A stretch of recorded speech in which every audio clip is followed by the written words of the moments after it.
Muy buenas noches a todos. A nombre del Colegio Mexicano de Otología, Neurotología y Cirugía de Base de Cráneo, es un gusto tenerlos nuevamente en nuestra acostumbrada sesión mensual.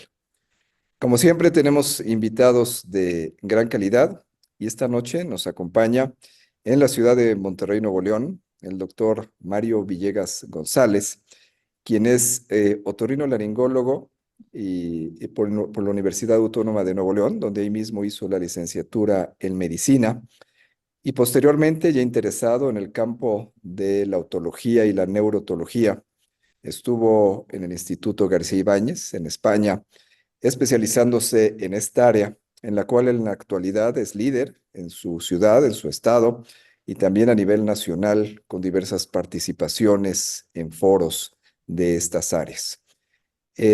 Con esto queremos darle entrada para la presentación del tema de hoy, que es un tema muy particular dentro del manejo de la enfermedad de Meniere y es propiamente el empleo de un estudio electrofisiológico que es la electrococriografía. Un estudio que conocemos desde hace ya varias décadas su utilización, sin embargo, quizá había quedado un poco olvidado y en los últimos años se ha retomado cuál puede ser su verdadera aplicación. Y en esto el doctor nos dará su experiencia que ha ido desarrollando y sobre todo que en los últimos años es un afecto de la investigación y lo que nos va a platicar pues es una experiencia muy particular de él. Doctor, muy buenas noches y bienvenido nuevamente. Adelante.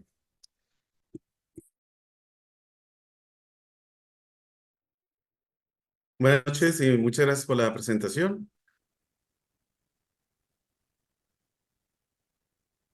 Bien, bueno, pues el día de hoy vamos a tocar, gracias por la invitación al colegio. Vamos a presentar la experiencia que tenemos con la electrococriografía. Útil, sobre todo en el diagnóstico temprano de la enfermedad de Meniere, que creemos que ahí es la utilidad mayor que tiene este estudio para, sobre todo, tratar de diagnosticar estas enfermedades antes de inclusive de que pudieran llegar a la pérdida auditiva. Vamos a tocar el tema y la forma en que se realiza el estudio y cómo podemos diagnosticar estas enfermedades. El consultorio, estamos en Monterrey, en la ciudad de Monterrey, es el Centro de Ciencia de Monterrey. Trabajamos en total 4 médicos en la clínica. Sin ellos no se podría haber hecho esta presentación, que es la doctora Clavestela Treto Villarreal, otorrinolaringóloga, la doctora Teresa Hernández Martínez, otorrinolaringóloga, y como consultor asociado externo está con nosotros el doctor José Luis Navalón Barria, que tiene su clínica, trabaja en la clínica de la Universidad de los Andes en Chile, y que a través de sesiones en conjunto, pues hemos estado actualizando la realización de estos estudios. Bueno, pues la enfermedad de Meniere es o también conocida como hidrops endonefático. Es una enfermedad que fue descrita primera vez por el otólogo francés Propers Meniere en 1861. Afecta de 20 a 200 personas por cada 100.000 habitantes. Y la base de la enfermedad es lo que se conoce como un hidrops endonefático o un aumento de presión dentro del oído. Estos aumentos de presión dentro del oído son independientes de la presión arterial. Y se considera que el aumento de presión se debe básicamente a alteraciones en el drenaje o la absorción del saco endolinfático, que es lo que creemos hoy en día. Los órganos que se observan en una fase, que se afectan en una fase inicial por la cercanía a la estructura, pues van a ser el sacro y el utrículo, donde los potenciales vestibulares miogénicos nos ayudan mucho para un diagnóstico inicial. Y ya cuando la afectación empieza a dar síntomas relacionados con hipoacusia, tinnitus, plenitud óptica, pues estamos hablando ya de una afectación propiamente coclear, donde la electrococriografía empieza a ganar terreno como parte de los diagnósticos iniciales de la enfermedad. La enfermedad de Meniere se asocia con síntomas como hipoacusia fluctuante, tinnitus, plenitud óptica, acompañada de vértigo, depende del estadio en que estemos encontrando la enfermedad, qué tan activa se encuentra con el paciente, y generalmente se requiere la realización de audiometrías para tener en consideración esa pérdida auditiva fluctuante que se caracteriza por una pérdida auditiva en tonos graves. Pero si consideramos la enfermedad como un inicio en lo que viene siendo propiamente el acueducto vestibular, un problema de absorción de los líquidos, estrictamente los primeros órganos que se podrían afectar de forma inicial serían el sacro y el utrículo, y ya como forma secundaria, el aparato vestibular propiamente, los canales semicirculares o la cóclea. Cuando se afecta la cóclea, pues vamos a tener una pérdida progresiva en tonos graves, que dependiendo del estadio, en estadios muy avanzados, con mucho aumento de presión, vamos a tener una pérdida auditiva en tonos graves, con una curva ascendente, y cuando tenemos la crisis, la enfermedad controlada o después de unas crisis, es frecuente que el paciente refiera que esa sensación de oído tapado, plenitud, tinnitus o hipoacusia inclusive desaparezcan en los estadios iniciales, pero a medida que la enfermedad se va haciendo crónica, la enfermedad va afectando más el sistema auditivo y vestibular, pues esta pérdida auditiva se puede hacer más completa y compleja. La enfermedad de Meniere está asociada con otras enfermedades, por ejemplo la migraña, el hipotiroidismo. Regularmente, cuando tengamos pacientes con neuritis vestibular, que en términos generales es un solo evento que sucede en la vida, la neuritis vestibular, y esa neuritis vestibular recurrente sin pérdida auditiva, pues podría darnos inicios de que pudiera ser una enfermedad de Meniere. Cuando tenemos pacientes con vértigos posicionales recurrentes que en menos de 3 meses vuelven a presentar una crisis de vértigo de los canales laterales o posteriores, pero sobre todo los laterales, o inflamaciones persistentes del utrículo, también pueden generar cierta inestabilidad posicional. Entonces, cuando empezamos a considerar la enfermedad de Meniere. Las crisis vertiginosas en la enfermedad de Meniere pueden estar precedidas por esos aumentos de presión dentro del oído de signos premonitorios. Generalmente son auditivos en la mayoría de los casos, o que el paciente identifica más, ya que la parte de la inestabilidad la va compensando progresivamente, y se caracterizan estos síntomas o estos signos premonitorios por la instauración o modificación de un tinnitus persistente que tenga el paciente, el aumento de la hipoacusia o la sensación de plenitud óptica. Algunos factores intervienen para la aparición de las crisis, pero pues es en realidad una causa multifactorial. Se considera que el estrés, la ansiedad, la fatiga pueden ser determinantes, pero lo que sí hemos encontrado en nuestra práctica es que el consumo excesivo de sal, o propiamente del sodio en forma particular, los consumos excesivos de té, sobre todo algunas semillas, almendras, nueces, pistaches en exceso, sus aceites, también podrían condicionar a que se predisponga a este aumento de presión dentro del oído. Y las causas de la enfermedad de Meniere pues se siguen considerando. Se considera que la base es una obstrucción o una hipoplasia del saco endolinfático, que en nuestra población es muy alta el porcentaje que tenemos de pacientes con sacos endolinfáticos o acueductos vestibulares pequeños, que hay una alteración en la absorción de la endolinfa o incluso insultos inmunológicos dentro del oído.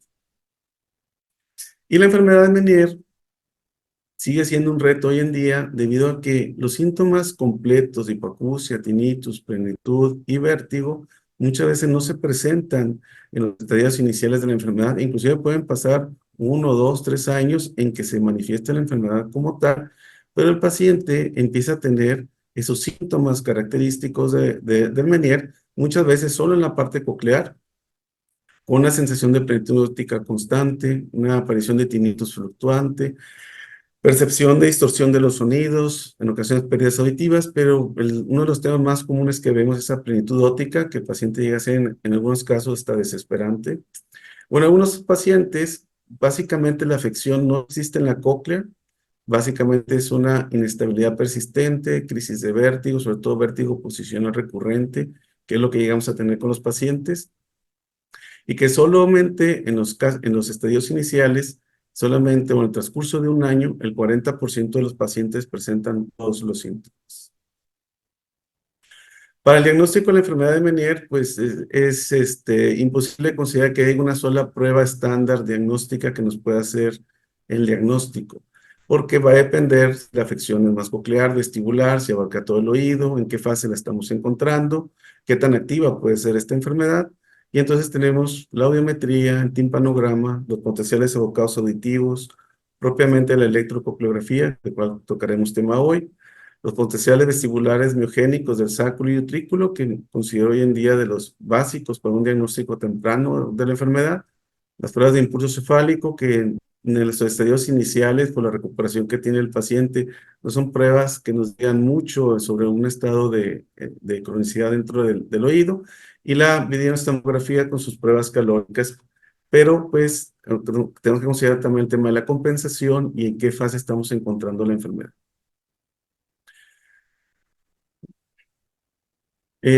La amplia variedad de los síntomas, una naturaleza fluctuante, la enfermedad de Meniere requiere de pruebas diagnósticas objetivas y cuantitativas que en conjunto con la audiometría, nos puedan establecer una certeza diagnóstica, sobre todo cuando hay datos, sobre todo auditivos o plenamente auditivos. ¿Cuál es lo importante de esto? El diagnóstico en etapas tempranas, porque se puede revertir la enfermedad con tratamiento médico y una dieta, y sobre todo evitar esa cronicidad que implica o infiltraciones, destrucciones del oído o cirugías.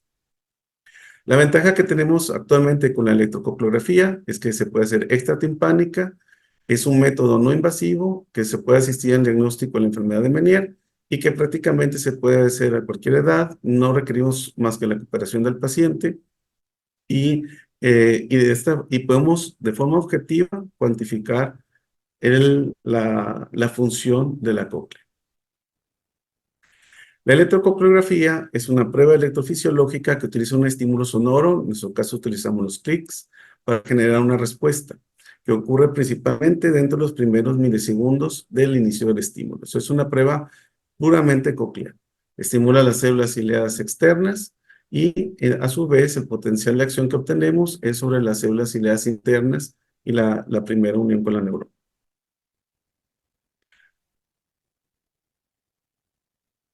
Muy bien. Dentro de la electrocoplografía, pues vamos a identificar lo que es la microfonía coclear, los potenciales de sumación que aparecen con la estimulación auditiva a alta intensidad. Generalmente utilizamos pulsos de 100 decibeles normal high level y vamos a tener la presencia de un potencial de acción que es propiamente la actividad de las fibras aferentes distales del octavo par, aferentes distales del octavo par craneal, que estamos logrando una estimulación con ellas.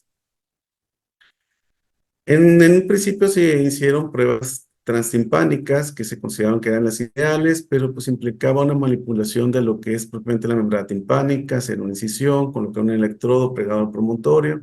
Entonces tenía que haber anestesia, cooperación del paciente y era un poquito más complicado hacerla. Actualmente utilizamos las pruebas extratimpánicas, que solamente ponemos un electrodo cerca de lo que es la membrana timpánica. Hay una molestia mínima dolor donde se acerca el electrodo a estar casi en contacto con la membrana timpánica. Es un procedimiento rápido, pues tarda escasos minutos, tiene menor riesgo de complicaciones y se puede hacer, y solo que necesitan un electrodo especial para poderse realizar.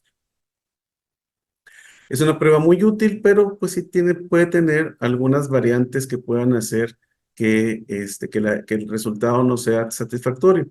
Va a depender mucho de la fluctuación de los síntomas durante la enfermedad, en qué estadio estamos diagnosticándolo y qué tan activa viene la enfermedad en ese momento, porque de eso va a depender las versiones que vayamos a tener. Si hay deterioro de las células ciliadas externas, implicando que no va a haber una estimulación adecuada y que en ocasiones podemos tener ausencia del potencial de sumación hasta en un 35% de los casos. Para realizar la prueba, pues requerimos limpiar el área, generalmente usamos alguna crema limpiadora, colocamos los electrodos, ahorita vamos a ver un ejemplo.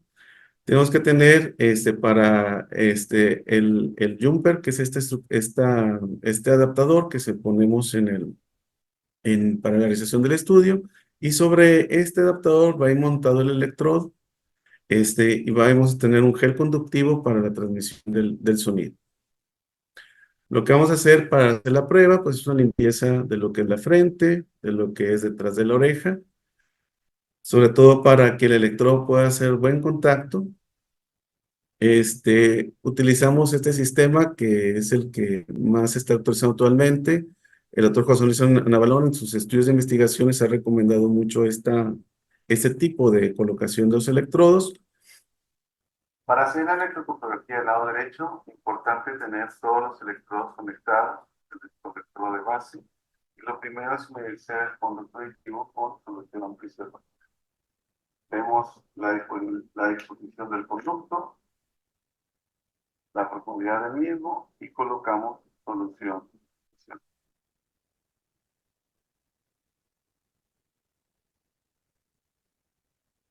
Durante 3 minutos.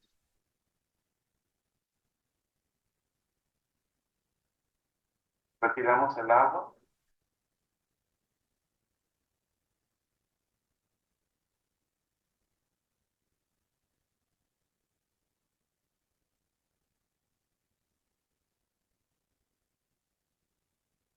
Ponemos el gel conductor para que nos ayude a una buena transmisión del sonido y ocluimos el conducto donde va a proceder el ruido.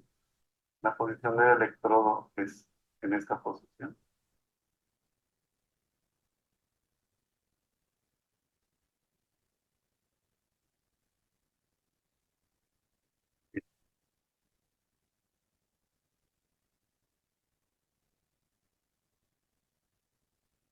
Lo que tratamos de hacer es colocar el electrodo lo más cerca de la cóclea. Eso es lo que he intentado hacer. Más o menos esa es la posición que utilizamos. Y cuando estamos con la seguridad de tener esa distancia, colocamos el electrodo. Por eso hay que hacer una limpieza del área, sacar toda la cerilla para que no se vaya a tapar la sonda. Hace una buena oclusión. Hay varios tipos de oclusores para que no se pierda, para que el sonido se capte bien. Generalmente hacemos una estimulación a 100 decibeles. En las curvas que vamos a obtener son similares en niños y en adultos. No hay necesidad de mascarar, es una prueba que es exclusivamente sobre el oído alterado. La ventaja es que no se altera por el sueño o la sedación y es un estímulo de polaridad alternada. Sí tiene algunos inconvenientes. Cuando hay sorderas mayores a 50, 55 decibeles neurosensoriales, prácticamente no vamos a obtener alguna respuesta. Está contraindicado en hipoacusias de conducción, perforaciones timpánicas, autoesclerosis, etcétera, porque no se va a transmitir y no vamos a obtener una buena información de la cóclea que estamos estimulando. Y el resultado puede ser modificado porque el electrodo no contacte o no esté lo suficientemente cerca de la membrana timpánica, qué nivel tenemos de enfermedad, el nivel de hipoacusia y la cooperación del paciente. Si son pacientes muy nerviosos, están muy activos, están parpadeando mucho, se están moviendo mucho, pues la prueba perdiendo, va haciéndose que no sea tan precisa la prueba. Así, la cooperación básica es que el paciente esté tranquilo y que no se mueva. Entonces aquí vamos a empezar con los estímulos. Empezamos con el estímulo en el oído y vamos a graficar, vamos a observar la gráfica del potencial que va a ser el potencial de acción, va a estar en el primer milisegundo, el potencial de sumación antes del primer milisegundo y entonces esta es el área en la cual nosotros vamos a trabajar. No son potenciales tardíos, no lo vamos a encontrar a 4 milisegundos, ni a 5 milisegundos, ni a 6 milisegundos. Vamos a encontrarlo directamente durante el primero y el segundo milisegundo, el potencial de acción.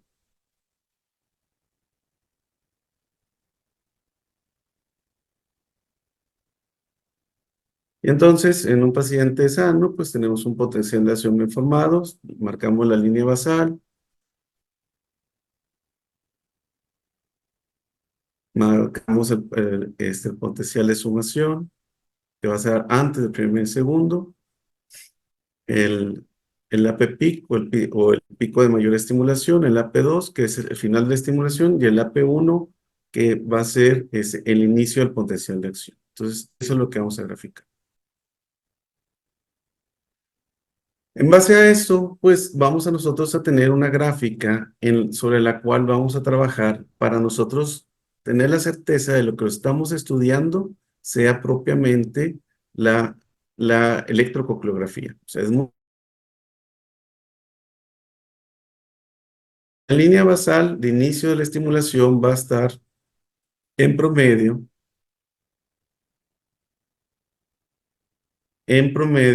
entre los 0 y 0.3 milisegundos. De aquí se va a marcar en línea recta a lo que es el fin de la línea basal. El potencial de sumación lo vamos a encontrar entre 0.6 y 1 milisegundos, pero nunca después de 1. El AP1 va a ser el pico inicial del potencial de acción. El AP peak va a ser el pico de mayor respuesta que vamos a tener y el AP2 y el AP2 va a ser justamente el final de potencial de acción. Entonces, esto va a ser la electrocoreografía. Nunca la vamos a encontrar a 3 milisegundos, ni a 4, ni a 5. Siempre debemos encontrarla en el área en que estamos esperando según la estimulación que estamos haciendo. Y sobre estos valores que estamos marcando, es muy importante tener el conocimiento de dónde marcarlos, porque de eso va a partir las mediciones que vamos a hacer sobre la amplitud de lo que es el potencial de acción y el potencial de sumación. Cuando la relación es mayor a 0,35 milisegundos, esto se considera que existe un hidroxendolifato. Entonces, esto es lo que estamos midiendo nosotros propiamente con la electrocoreografía. Vemos el área, la diferencia del área entre el potencial de acción y el potencial de sumación. Y sobre eso, nosotros tenemos la amplitud y el área de lo que es la electrocoreografía, de lo que es el área que estamos midiendo. Cuando la amplitud del radio, la amplitud es menor o igual a 0,35, se considera normal. Cuando es de mayor a 0,35, ya se considera hoy en día alterado.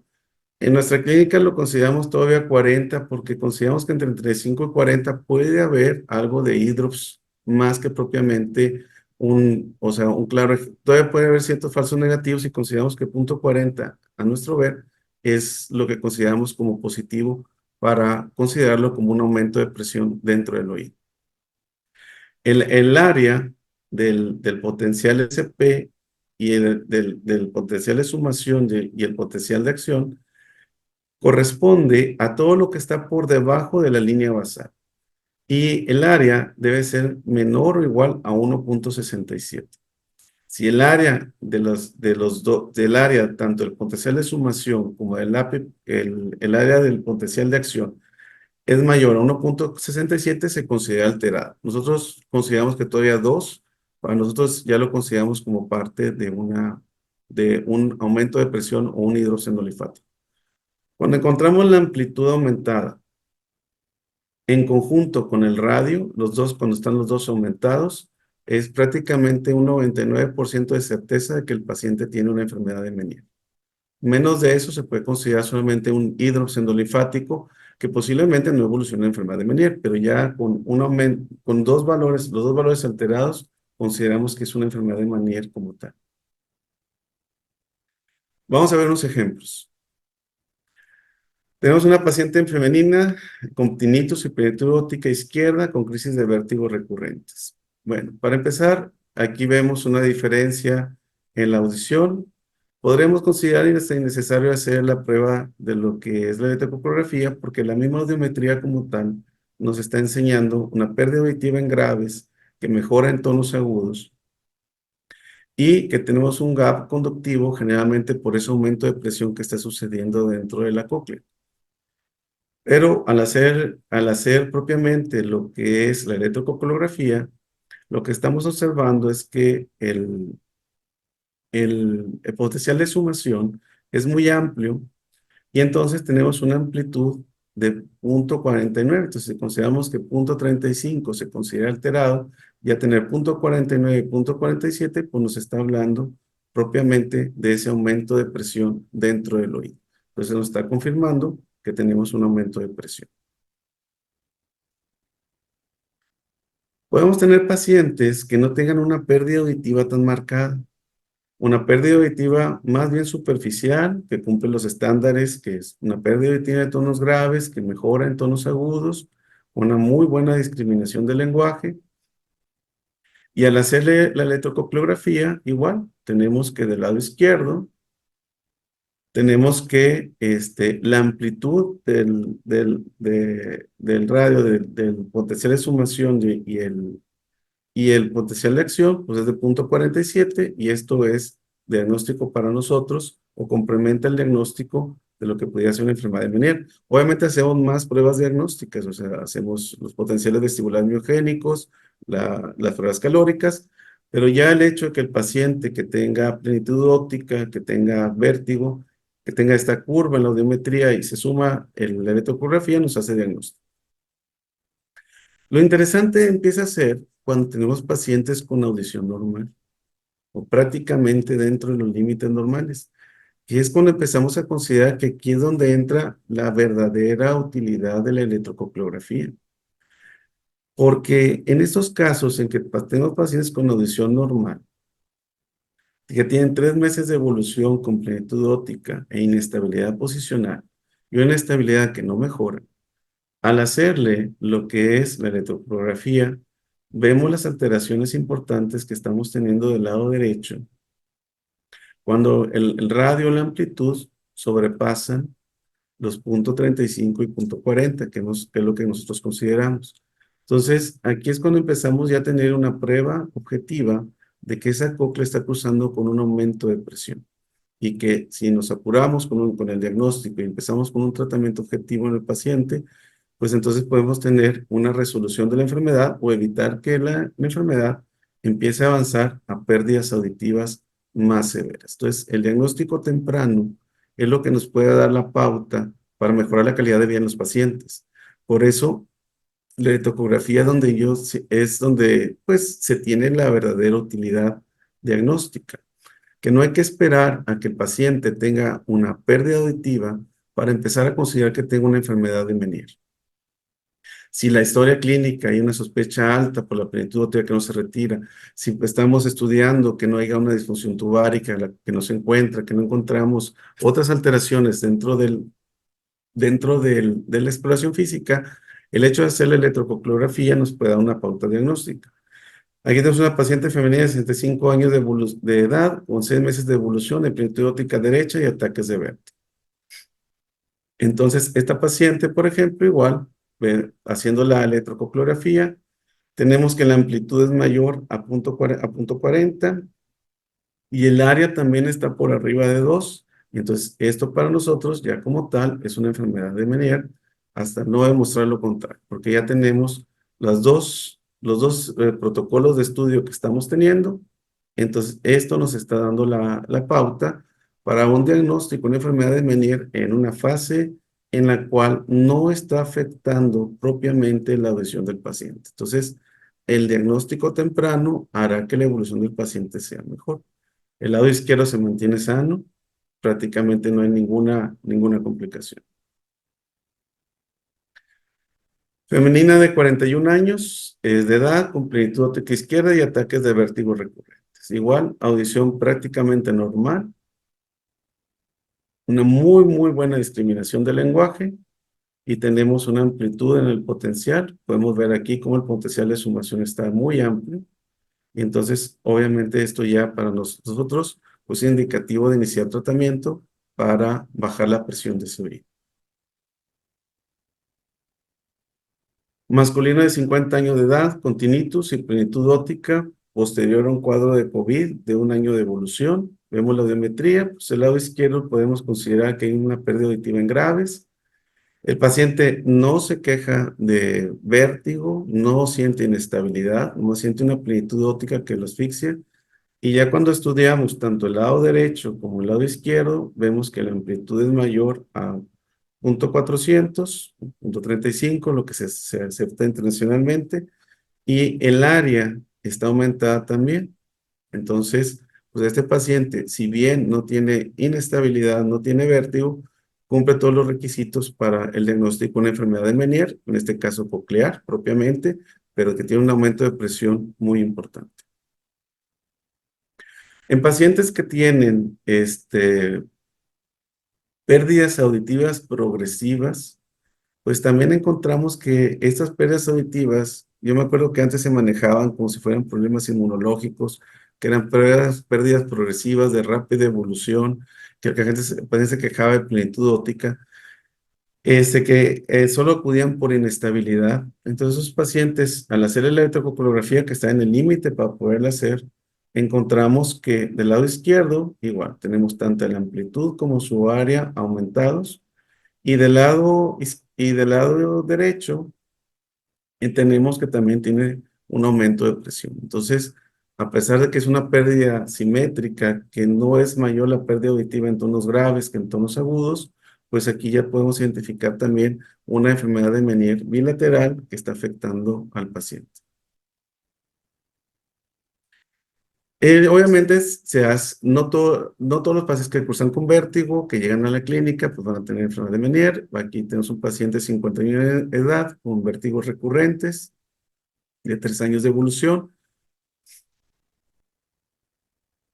Y entonces, este paciente vino a la consulta, tiene vértigos recurrentes, no tiene pérdida auditiva, se le hace la electrococriografía, la cual sale absolutamente normal, pero ya las pruebas calóricas, pruebas de potencial vestibular migénico, sale con alteraciones propias de la enfermedad de Meniere. Y entonces, esos son los casos en los cuales no necesariamente tiene que estar alterada la electrococriografía para que sea una enfermedad de Meniere. Lo que nos está diciendo la electrococriografía es que la cóclea está funcionando bien, pero eso no descarta que tenga una enfermedad de Meniere, simplemente que su aumento de presión está sucediendo en las áreas distales a la cóclea y que eso no le exime de que el paciente pueda mejorar con el tratamiento de diuréticos y con el tratamiento de antivertiginosos. Pacientes con audición normal. Paciente que vino a consultar con un vértigo agudo incapacitante, una femenina de 27 años, con diagnóstico de neuronitis vestibular. El paciente tiene una audición perfecta. Este paciente con neuronitis vestibular le hicimos los potenciales, le hicimos la electrococriografía y la electrococriografía salió normal.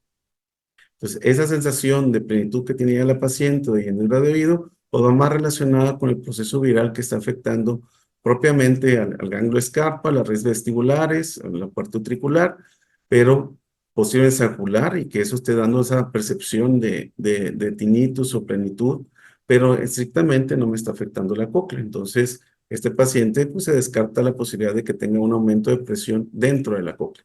Y ya con los estudios que se le hicieron, pues se determinó que era neuronitis vestibular.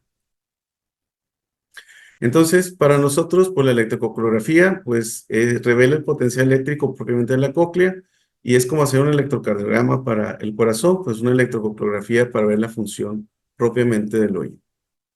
Bueno, pues esta era la presentación que tenía para ustedes. Espero que haya sido de su agrado. Si hay alguna duda o pregunta, estoy a sus órdenes. Muchas gracias, doctor Villegas. Muy interesante. Como dijimos, es un punto muy específico dentro de los estudios electrofisiológicos del oído. Pero como también yo lo mencionaba, yo recuerdo cuando yo era residente, pues se hacía en varios lados y demás.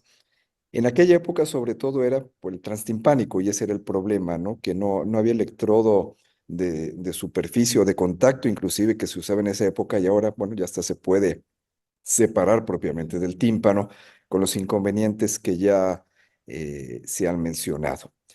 Yo quisiera iniciar preguntándole, seguramente nos presentó algunos de los estudios epidemiológicos que muestran datos sobre la prevalencia de la enfermedad.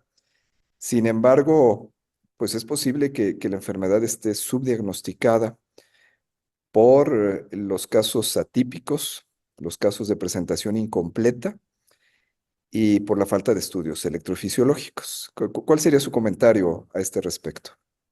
Pues es que en realidad la enfermedad de Meniere es una enfermedad que abarca muchas patologías dentro del oído interno que van relacionadas con un aumento de presión, que son múltiples. Entonces, nomás que todos esos aumentos de presión los metemos como una enfermedad de Meniere. Lo que hay que hacer es hacer una clasificación en base a los estudios de qué tipo de Menieres puede haber en el paciente. Nosotros los pacientes que tenemos, les hacemos TACs y hacen un 40% de ellos tienen alteraciones del saco endolinfático. Entonces, obviamente, son Menieres diferentes. Aquellos pacientes que tienen un acueducto vestibular en el TAC de buen tamaño, bien formado, aquellos pacientes que tienen ausencia del mismo. Entonces, en realidad estamos ante una enfermedad que nos ha faltado poner un apellido más para poder tener un tratamiento más objetivo de ella. Entonces, si está sobrediagnosticada, sí, sí tardamos en diagnosticarla también, pero podemos tratarla, responde bien a los medicamentos y sobre todo cortar con esos periodos de cronicidad incapacitantes que llegan a tener los pacientes. Aquí, desde luego, surge la situación que es igual con otros estudios electrofisiológicos para Meniere o inclusive con algún estudio de imagen que se han utilizado para Meniere. Me refiero sobre todo para ver el hidrops, ¿no? Eh, ¿cuál es el momento oportuno? Pues, bueno, usted nos trata de mostrar la utilidad en etapas tempranas, que eso es muy interesante. O sea, para prevenir la progresión de la hipoacusia, número uno, y dos, pues para evitar las crisis de vértigo, ¿no? Que eso es lo que más inquieta al paciente finalmente, y probablemente que el acúfeno también no sea tan molesto. Sin embargo, siempre hablábamos, bueno, es que podemos hacer estudios de este tipo, de otro tipo, en el momento que existe el hidrops. Pero si en el momento que está el hidrops en un paciente ya con un cuadro diagnosticado, coopera para el estudio, o sea, realmente nos puede servir. El electrococo es más simple, pero lo hace en pacientes que tienen la crisis o cuánto tiempo post-crisis todavía podemos tener un buen resultado de la electrocoreografía en un paciente ya realmente diagnosticado. Bueno, en general, cuando tenemos un aumento de presión, pues obviamente ahí vamos a diagnosticar más estas patologías. O sea, el aumento de presión va a condicionar que las células, al momento lo que sucede con el oído es algo que comentaba el doctor Navalón, que es un cambio en la sintonización del oído. El oído trabaja a una frecuencia específica que son los 500 Hz, tanto la parte del utrículo como la parte del sáculo. Y entonces cuando cambiamos, cuando hay un aumento de presión, el oído está sintonizando en una frecuencia diferente. Eso no implica que el oído no se puede estudiar en un periodo de crisis o intercrisis. Nomás el punto clave es qué estudio voy a solicitar para yo poder tener un diagnóstico objetivo. El hecho de que yo tenga una audición normal no quita que yo tenga un aumento de presión y hay que considerar que estos aumentos de presión son crónicos. El aumento de presión no es una semana y se va y en 6 meses regresa. Es una constante que está teniendo el oído y que esa constante, si yo no la detengo, va a condicionar a que la enfermedad se va a hacer crónica. Entonces, en realidad, en cualquier momento yo puedo estudiar el oído, pero tengo que buscar qué es lo que quiero estudiar. Y considera también que yo en lo personal sí considero que pruebas fundamentales para tener un diagnóstico temprano de estas enfermedades es la realización de lo que son los potenciales vestibulares del sáculo y el utrículo. Ya cuando está alterado la prueba calórica, es que en realidad ya tenemos un daño no compensado del oído. Y cuando ya tenemos, y para esperarnos a que esté afectada la cóclea, pues es que la enfermedad ya avanzó hasta ella. Entonces, yo creo que el diagnóstico oportuno aquí con estudios es lo más importante. Eso es muy interesante lo que usted propone, ¿no? Para la prevención. Eh, en esta parte que nos explicó cómo hacer el estudio, cómo lo está haciendo actualmente, en cuanto a la aplicación de la solución salina preestudio, ¿cuál es la función que tiene esto? ¿Y no le ha ocurrido que provoque una estimulación del canal horizontal y tenga ahí sintomatología? Sí puede ser, el punto clave es básicamente para que haya una conducción adecuada. También, si no quitamos el agua, pues estamos creando una hipoacusia de transmisión si dejamos agua dentro del conducto. Entonces, básicamente es un medio para favorecer la transmisión, la solución fisiológica, que sí lo considero importante.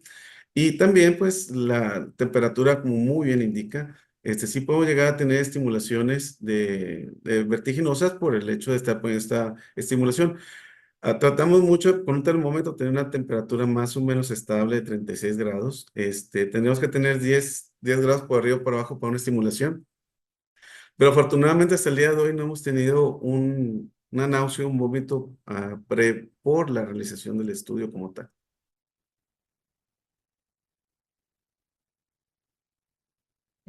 Pues muy buenas noches, muchas gracias doctor por aceptar la invitación. La verdad es un tema que egoístamente me interesaba mucho a mí y por eso me encantó. Yo le dije que era su primera alumna y me di cuenta de algo diferente que bueno, que le quería preguntar.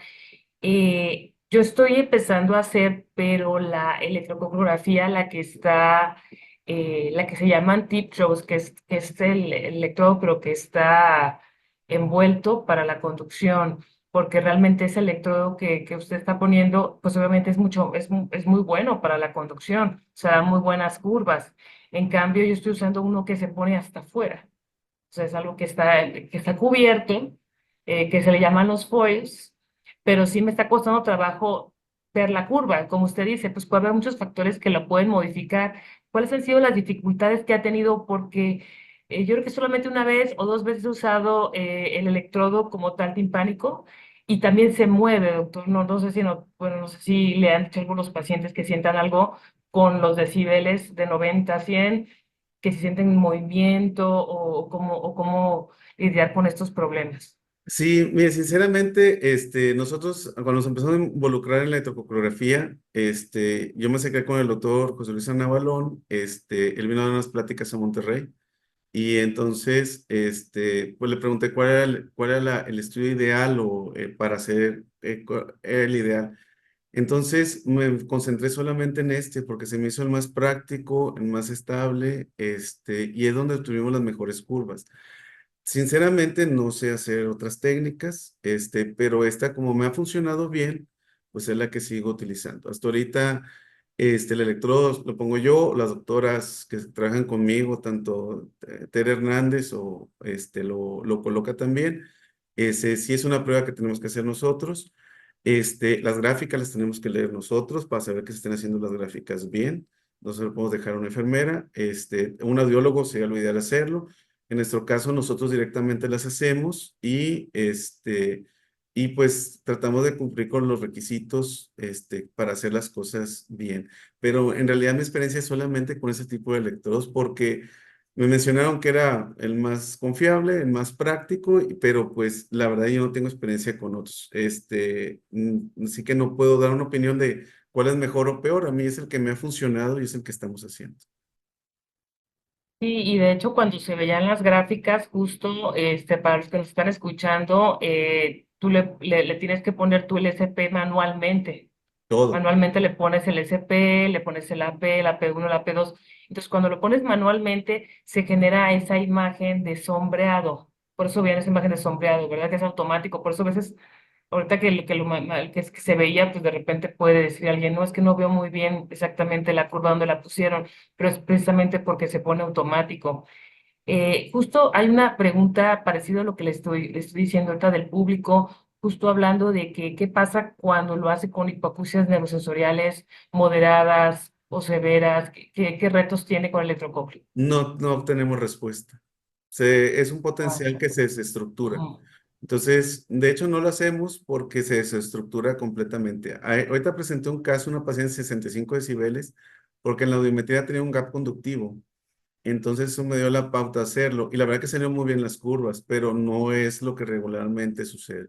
De hecho, podemos tener, parte de esto es que tengamos en realidad una desestructuración del potencial si las células ciliadas externas están dañadas. Entonces, son varios factores que intervienen, o sea, no es uno solo.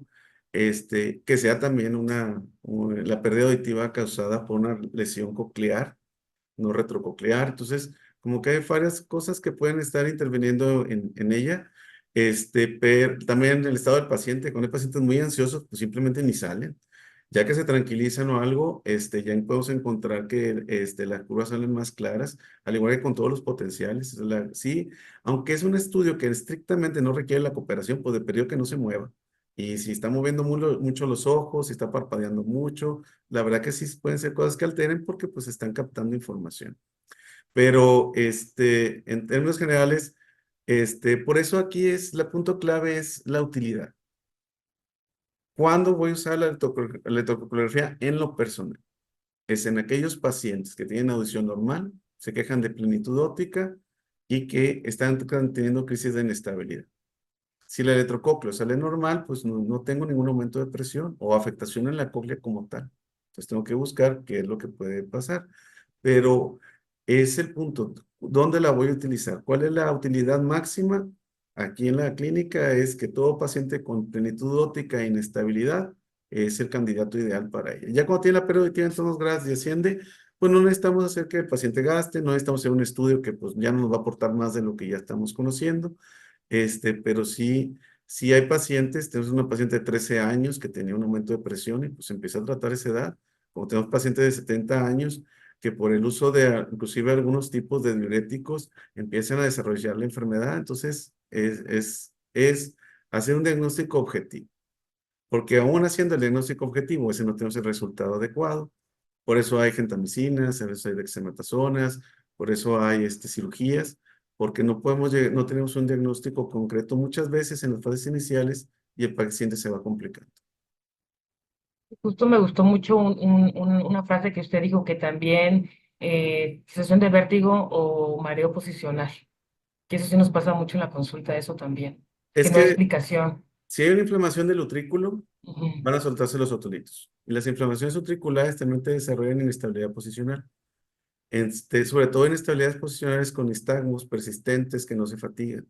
Entonces, hay varias cosas que el utrículo, por su localización, por su mácula que tiene, su relación con los canales semicirculares, nos puede estar dando una respuesta. Entonces, tenemos muchos pacientes con vértigos posicionales recurrentes que en realidad son Menieres en evolución, que el utrículo se está hinchando y que pues, se está tronando con crisis de vértigo muy intensas y es que la enfermedad no tiene un patrón como tal. Si se va hacia adelante, sálculo, tinnitus, plenitud y luego llega la cóclea, empiezan con hipoacusia. Se va hacia atrás, inestabilidad, vértigos posicionales, etcétera. Abarca toda la cóclea, todo el oído, y ya tenemos una enfermedad de Meniere como tal. Pero lo triste es que hace 2, 3 años ya tenías los síntomas. No los tratamos a tiempo porque no los pudimos identificar y el paciente ya viene con una complicación. Y en el 80 por 60, un 70% de los casos hay datos bilaterales. Afortunadamente solo se presenta en uno en la mayoría de los pacientes, pero llegan a ser ecuaciones muy incapacitantes, que en la fase inicial está es uno y otro lado, porque dependen muchos factores. ¿Cuál es el insulto que lo está creando? ¿Cuál es el factor que lo está estimulando este aumento de presión? En jóvenes hemos encontrado que consumir proteínas en altas cantidades, hemos encontrado que los consumos altos de sodio, todo lo que son los productos preentrenadores, no a todo el mundo les cae bien, o sea, no son para todos.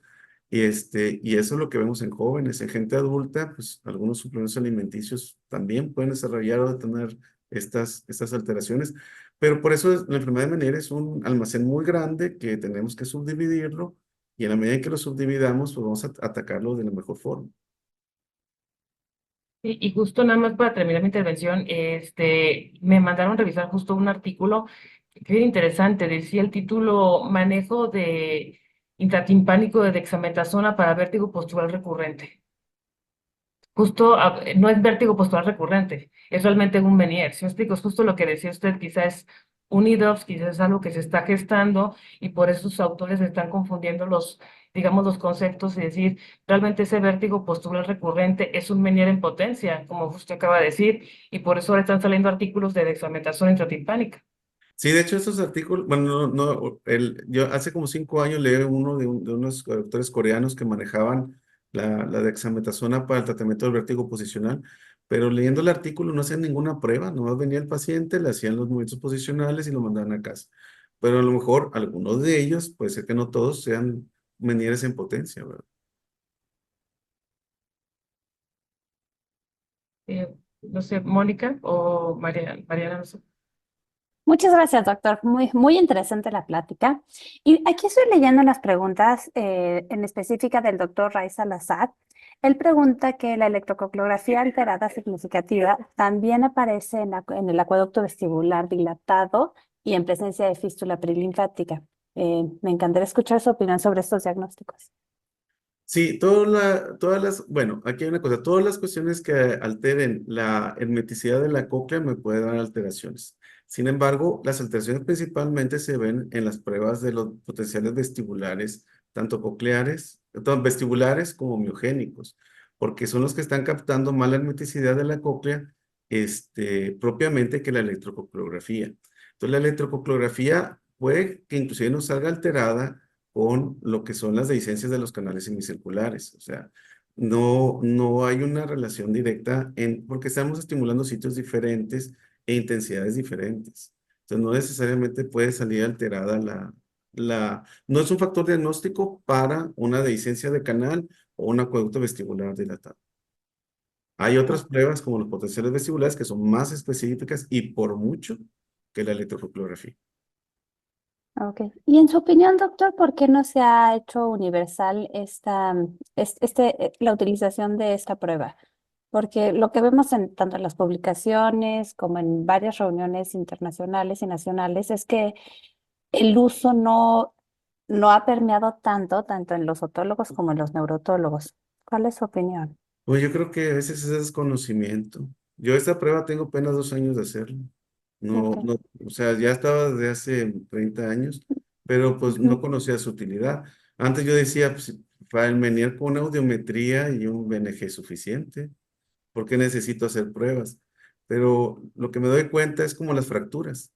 Si yo veo una fractura así expuesta, pues no necesito hacerle TAC ni resonancia. Si hay una fisura, pues no, posiblemente a simple vista no la voy a ver. Sé que trae dolor y que no apoya bien, pero ya le hago el TAC, puedo ver Claro. claramente el menisco dañado sin necesidad de que yo lo pueda palpar. Entonces aquí con la enfermedad de Meniere es igual. O sea, si me voy a esperar a tener una fractura, una pérdida auditiva, con una caída en tonos graves, pues ya estoy ante una enfermedad avanzada. O como la diabetes, pues si lo puedo diagnosticar como prediabéticos, pues le voy a ganar mucho tiempo. No, a lo mejor no quito que sea diabético el paciente, pero pues le voy a extender esa posibilidad de calidad de vida. Aquí es igual. Si me voy a esperar que hacer el diagnóstico con una audiometría, pues voy a desperdiciar 2, 3 años de una enfermedad que la pude haber diagnosticado antes, pero yo no conocía la utilidad.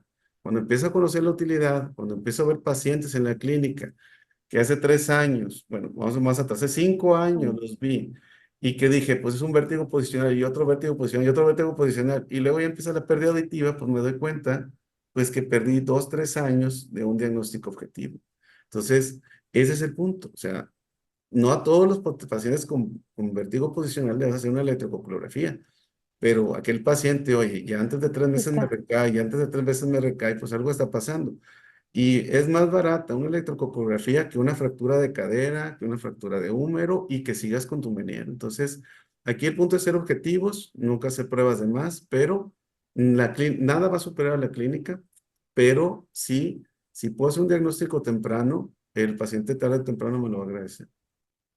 Que me diga, Ok. oye, si no llegué al vértigo, me está diciendo que tengo un Meniere, pues, pero te estoy justamente evitando que avances una enfermedad como esa.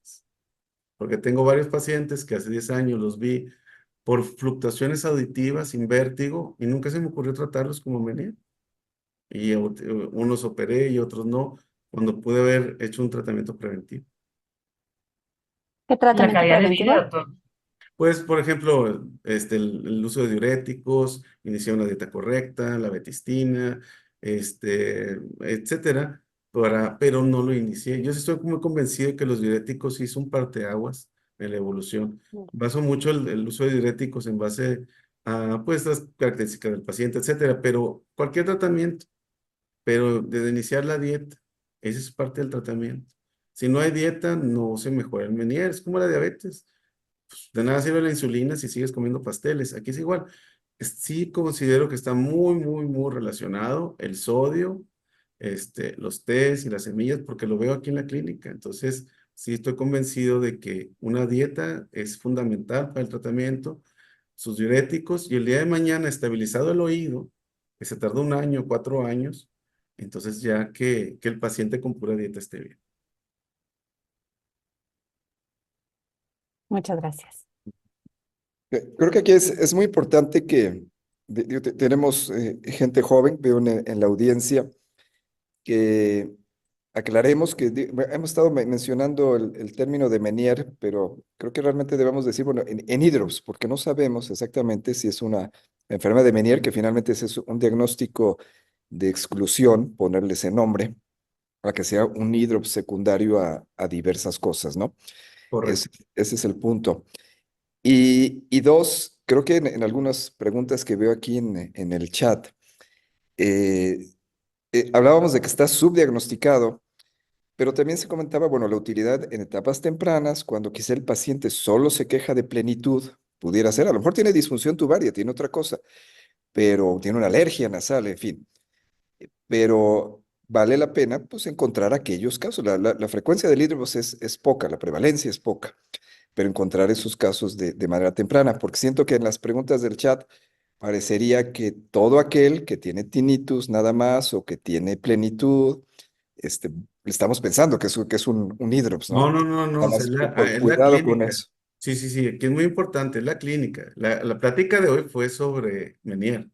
Entonces, va relacionada a eso, pero el abordaje del paciente que viene a la consulta de especialidad, como la que ustedes tienen o yo, pues es un paciente que ha ido con varios médicos y que acude con un especialista y que, porque ya pasó por la cirugía del tabique, ya pasó por los tratamientos de alergia, ya pasó por muchas cosas y trae sensación de plenitud óptica que no se quita.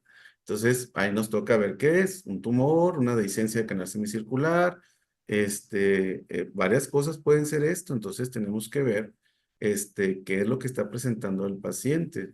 Entonces, no todo es Meniere, por supuesto que no. Si no, ¿para qué hacemos estudios si todo es Meniere?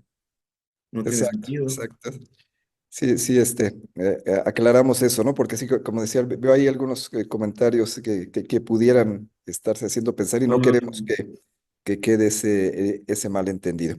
Dentro de algunas preguntas que tenemos aquí, bueno, es cuál es el periodo o tiempo ideal para realizar la electrococleo. Bueno, puede ser en cualquier momento, excepto cuando tengo una hipoacusia profunda. Si tiene pocos síntomas, sería casi como preventivo, como diagnóstico inicial. Y si ya está establecido el diagnóstico, pues bueno, a lo mejor para tener un punto más a favor, o puede ser como parte de proyectos de investigación, de ver cómo se comporta en diferentes etapas de la enfermedad o respuesta a algún tratamiento, es cuando el electrocócleo puede tener utilidad. Relacionado con esto, yo le preguntaría si en estas etapas tempranas, han encontrado alguna correlación de reclutamiento coclear, básicamente hecho a través del reflejo estapedial, que dijeran, bueno, este paciente tiene los datos atípicos, hicimos el electrocócleo, tiene la inversión del potencial de suma potencial de acción, y le hacemos impedancio, le hacemos reflejo estapedial, y en algunos encontramos reclutamiento. No sé si han encontrado esto. No, no, no. La verdad no hemos estudiado eso, sinceramente, ¿no? Hacemos audiometrías, timpanogramas, pero así, temas así de reclutamiento, no. Básicamente porque es más objetiva la electrocoreografía, pues si no está dando una amplitud alta, pues es sugestivo de enfermedad de hidrops. Si la amplitud y el área están aumentadas, es un Meniere 99% seguro. Entonces, digamos que es una herramienta muy poderosa, la electrocoreografía, en el momento en el paciente adecuado. Algunas otras ya se han contestado las preguntas que están aquí. Dice, la electrocoreografía únicamente se presenta en las etapas agudas del Meniere. Bueno, más bien que creo que quiere decir que el hidrops se presenta en las etapas agudas del Meniere, pero ¿qué pasa si el Meniere está asintomático? Es decir, si no hay hidrops. Aquí es lo que hemos platicado, ¿no? O sea, a lo mejor clínicamente, y ya lo decía con esto, comparándolo con lo de la fractura, ¿no? A lo mejor clínicamente no vemos repercusión, pero sí está en un momento de hiperpresión endolinfática.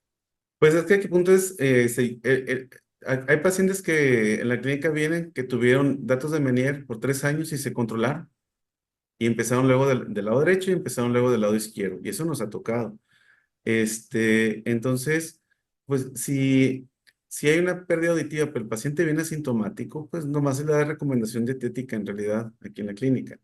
Pero el hecho de que pues el punto clave es que el paciente esté asintomático. Si no tiene plenitud, el tinito no se modifica, no cambia, la pérdida auditiva no le molesta o se compensa con aparato auditivo y no avanza, pues no tengo por qué hacerle nada al paciente. Está controlado. ¿Qué es lo que buscaría en un paciente después de un tratamiento de 1 a 4 años? En cuanto a la técnica del estudio, nos preguntan, ¿cuántos clics alternos utiliza ¿Cuántos por segundo y cuánto duraría el estudio? 11.1 clics por segundo, damos 1500 estímulos y el estudio dura escasos, pues por oídos serán máximo unos 5 minutos. Ok, esto es lo que veía. Corremos 3 pruebas porque tenemos que ver que se reproduzca la onda, que la onda no cambie y que se respeten los valores. Porque si tenemos una onda y aumenta en la segunda estimulación y aumenta en la segunda estimulación, pues entonces ahí son datos que también nos indican la presencia de un aumento de presión. O sea, son varios factores que hay que tomar en cuenta.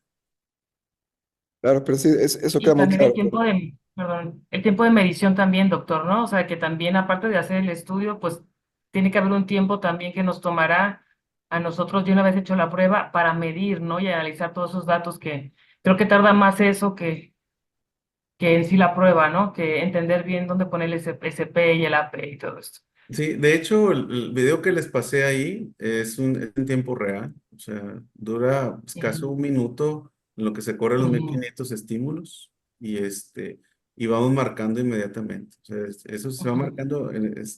¿Por qué? Porque uno está haciendo el estudio. Pues como uno está haciendo el estudio, no va a esperar a ver solamente la imagen. Lo ideal es ir siguiendo las ondas, ver cómo se están presentando y cómo se van presentando y al final ya ver cómo le vamos marcando. A veces se satura el estudio, a veces se estructura el estudio, entonces son muchas cosas que se tienen que ver durante la realización de la prueba. Y obviamente entre más dañada está la cóclea, inclusive puede que no haya respuesta, porque pues, está tan dañada las células, hay tanta inflamación, ha habido tantas crisis que ya es una cóclea que aunque tenga audición, no tenga un daño establecido, como si fueran, como lo que vemos con las emisiones otoacústicas y los ototóxicos.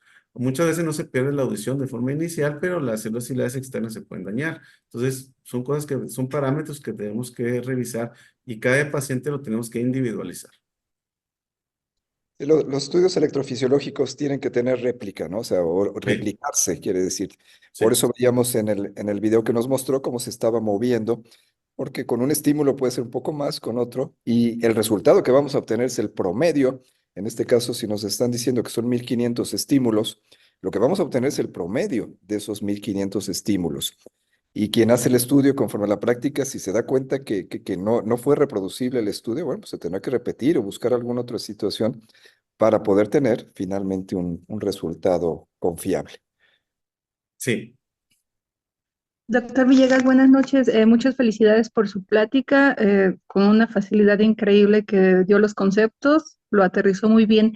En su experiencia de 2 años de realizar la electrococriografía, además de utilizar un tratamiento oportuno y detectar oportunamente a los pacientes, ¿usted ha notado si es necesario hacer descompresión de saco endolinfático cuando ya tiene estos diagnósticos? Bueno, nosotros lo que hacemos aquí en la clínica es seguir los parámetros que se han dictado. Lo primero es tratamiento médico, dieta y diuréticos. Estamos convencidos de que los diuréticos, la dieta, son fundamentales para el tratamiento o la evolución de nuestros pacientes ha sido muy buena con eso. El 80% de los pacientes curan o tienen remisión. Si el paciente no mejora, se le ofrece un tratamiento intratimpánico con dexametasona si tiene buena audición. Si tiene muy buena audición, pasamos a la descompresión de saco endolinfático como sugerencia. Si el paciente no tiene buena audición o no quiere hacer nada de cirugías, el excelente artículo de la doctora Celis sobre gentamicina es la verdad que ha sido un parteaguas para el manejo de nuestros pacientes, sinceramente. Antes usábamos dosis muy altas de gentamicina y a raíz del artículo de la doctora Celis hemos usado dosis bajas, seriadas cada mes y hemos tenido buenos resultados. Pero sí consideramos que dos parámetros. Uno es que en mayores de 65 años, 70 años, no los usamos tanto porque en nuestra experiencia genera mucha inestabilidad, a pesar de ser dosis bajitas. Y lo segundo es que pues un 30% de los pacientes hay un riesgo potencial de pérdida auditiva. Entonces utilizamos y ya si eso no funciona, si no es lo que nos hemos topado nosotros es que a veces no es saco linfático, entonces queremos hacer obliteraciones del conducto auditivo, pero hasta ahorita el manejo de los pacientes ha sido bueno.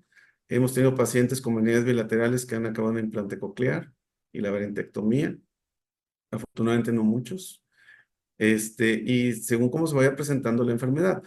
Yo le comento a los pacientes siempre que el tratamiento es médico, pero que las infiltraciones, las cirugías, son para justamente aquellos pacientes que no han mejorado. Entonces, hay un plan y un protocolo de acción con los pacientes, pero pues se van a tomar las decisiones en base a la evolución.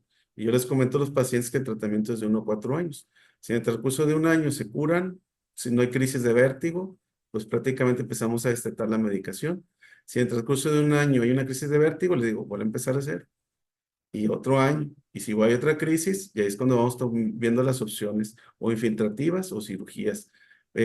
Obviamente no podemos decidir por el paciente porque ninguna opción me da el 100%.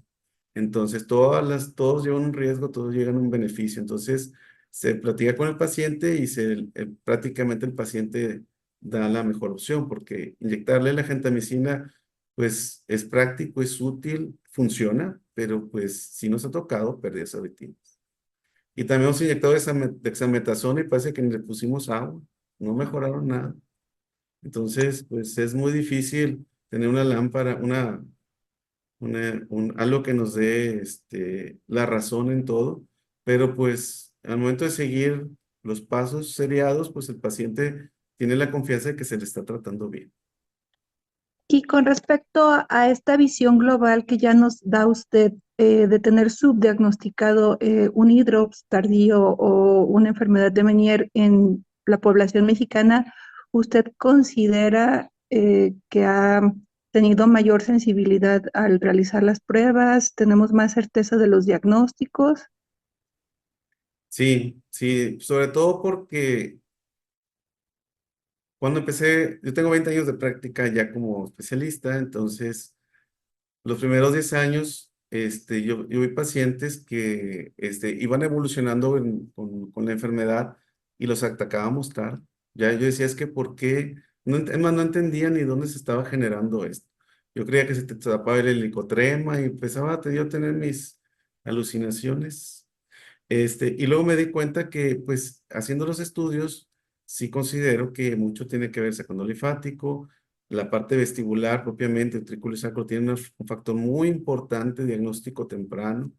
Ya cuando hay una afección a lo que son la parte propiamente de los canales semicirculares, estamos hablando de una enfermedad avanzada, también hay compensación central de las hiporreflexias que están sucediendo. Entonces son muchas cosas que están sucediendo en el oído y en la medida que lo estudiemos y lo tratemos objetivamente, pues nunca no nos vamos a equivocar porque estamos siguiendo la secuencia. Ese es el punto. Plan A, plan B y plan C. Y el paciente desde la primera cita, ya con diagnóstico, sabe la secuencia.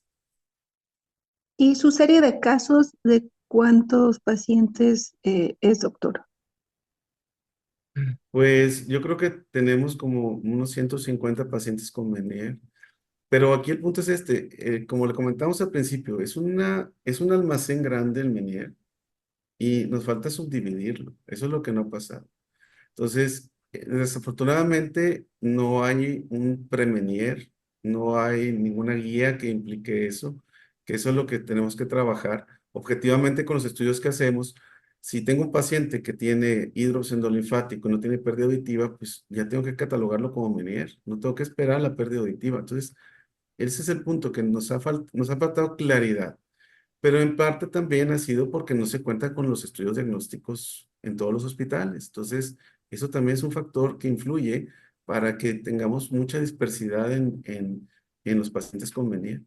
Entonces, cuando viene aquí a la clínica y los estudiamos de forma completa, pues es hacer un diagnóstico objetivo y partiendo de ese diagnóstico se trabaja con el paciente.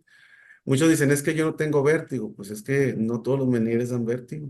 Es que yo no tengo pérdida auditiva, pues que no todos los Menieres dan pérdida auditiva, pero pues entre el internet que leen mucho y lo que les dice la vecina, que tiene la vecina 20 años con Meniere y que se cura con té, pues es imposible.